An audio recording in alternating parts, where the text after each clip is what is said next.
Des tranches-caisses, des bouteilles, des fûts à 80 mètres de profondeur. La grotte Saint-Marcel s'improvise cave à vin. 1200 bouteilles et 36 hectolitres ont trouvé refuge ici.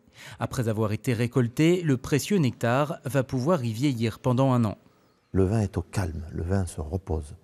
C'est un peu un retour aux sources pour le vin, puisque c'est dans le sol, dans le terroir, que la plante va puiser les éléments qui vont donner le goût au raisin. Donc finalement, ramener le vin au cœur du terroir, ça permet de boucler la boucle, de ramener le vin aux sources de son origine.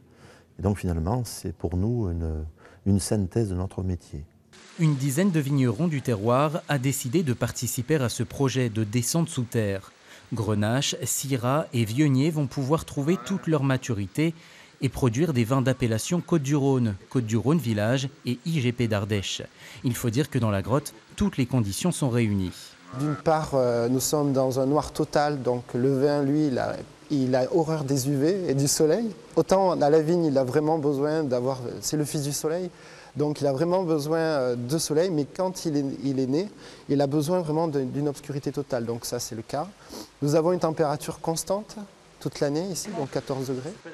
Ce qui va rajouter un petit peu plus d'attrait à cette dégustation, c'est justement cette hygrométrie de 80% qui est stable à l'année.